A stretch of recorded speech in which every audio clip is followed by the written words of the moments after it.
Since the first episode, I've spent some time on doing the damaged head screws. I've got 3 of them. The first one is there.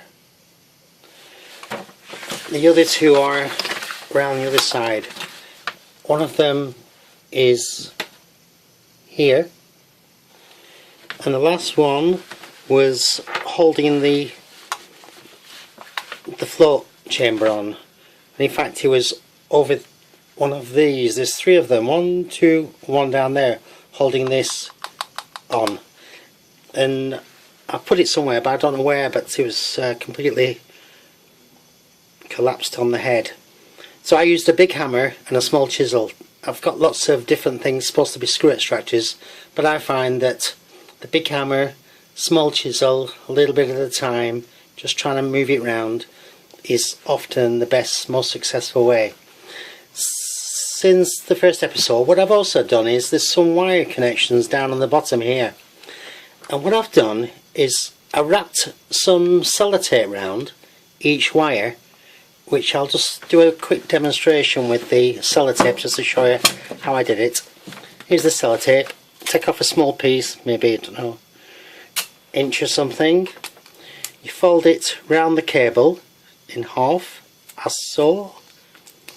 Then, using a black marker pen, you can write on, it has to be right on plastic of course, so you can write Roy or whatever you like.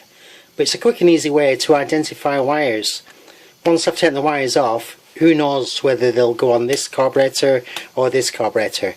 So if you look here, I've actually marked them up. If I lift it up closer, you can perhaps see I've just marked back, back, and front, front. I don't know if you can see with these wires coming around here. Yeah, can you see I put one on each cable? Only takes a minute to do. What I should also do is, yesterday I'm sure I had this carburettor up and down and left and right and whatever, so I think it's important also to always make sure which way around you're working. You can see there's 2 carburettors on it.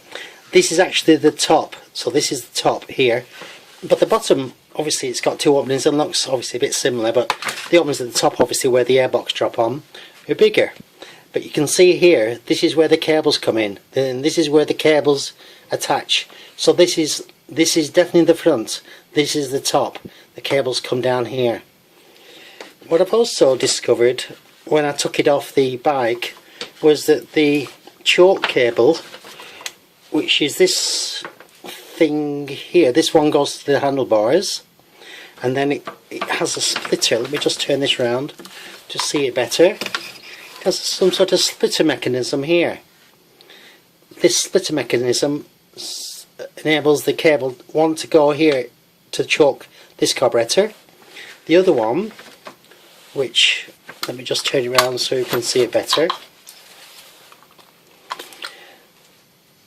this other end here goes into, let me just find it, into the other carburettor just down here. I don't know if you can see it properly, but it's actually, the cable was seized in here.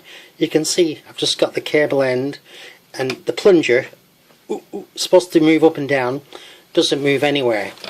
So a few minutes ago I just squirted in some PB Blaster in the hope that it'll remove some of the rust. Anything I'm sure it'll do. And it looks like the cable, maybe with a screwdriver, that could be undone, but rather than just try it, I'm going to use the PB Blaster for a day or 2 in the hope that it will free it and it'll definitely move. At the moment, pulling this on this cable piece that's left, it's not moving anywhere. What I've also done as well is I've got some bags ready, some little Ziplocs, where I can put the individual parts. I've got some Ziplocs where you can actually write on the panel here with a pen. They open up. So when you take the parts off, it's important to actually identify them so you know where they go, where they come from. It's the same with the rest of the bag, it's not just the carburettor. So I've got these type of Ziplocs, and I've got some which haven't got any panel on, but again, as long as the pen writes on this, it's a CD marker pen. It obviously writes on plastic, and that's what you need. You can just write on here what this belongs to, where it comes from.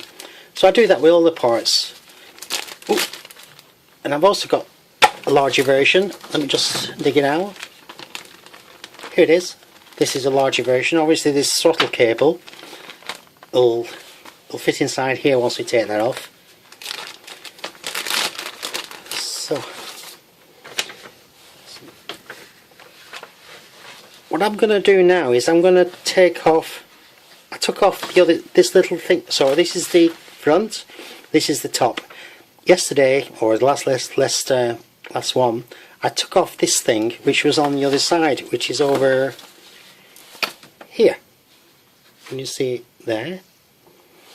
I'm now going to take off the other side. So I've got a little container here. Let me just dig it out here. I'm just going to, let me just put that down a moment. I'm just going to put the pieces in this little box and mark it up. This will then be the back carburetor. So let me just unscrew these screws. I've undone them all already with an impact driver. Let me just take these screws out. I don't know if you can see there. The important thing obviously with each thing is I don't clean them up as I go along. I put them all into bags, and then when I start to reassemble, then I start to clean them all up. So here we go. I'm just taking out, there's obviously this spring inside, so the important thing is not to let the spring just release and zip off somewhere where you spend about 3 hours trying to find it, if at all. But it's a pretty strong spring. Here it is. You can see the spring there.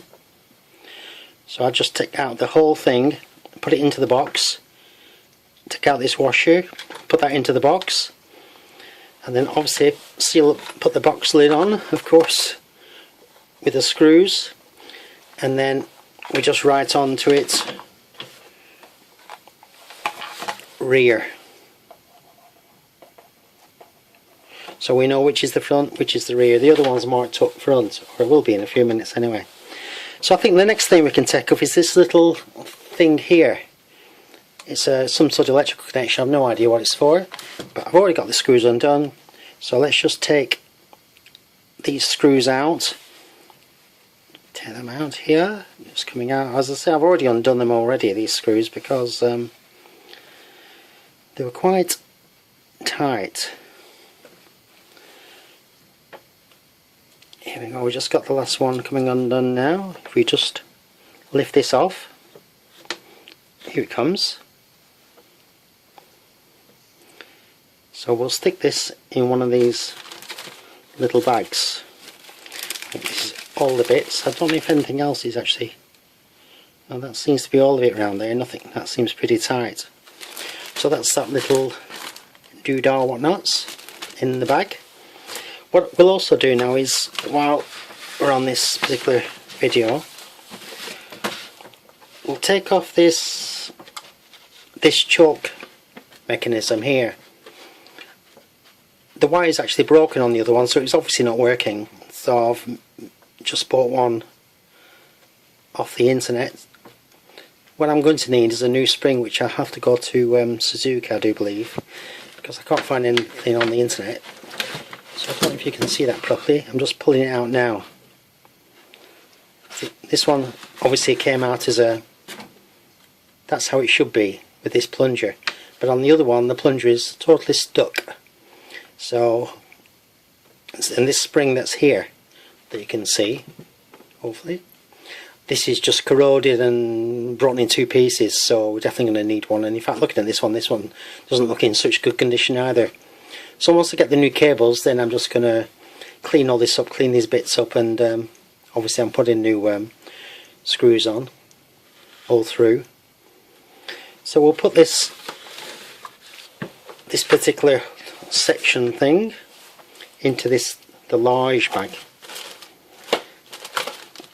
So I just put everything in here. I don't clean it up, I don't do anything with it, just put it all in there, every little bit, so that when we start to do the reassembly we've got all the bits together, so we know where we are, hopefully. So now I've marked up these little cables here.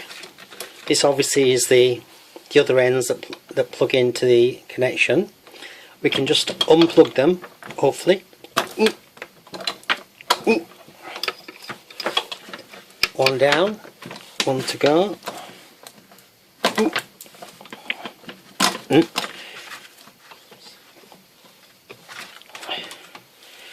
So that whole little unit can go into one of our bags.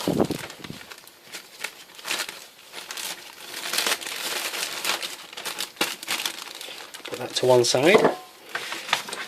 What I have got ready to come off is the float chambers, but I'll do another number 3 video to show you that. I've already got the screws undone. One of them was really frozen in, so look out for number 3 coming up soon.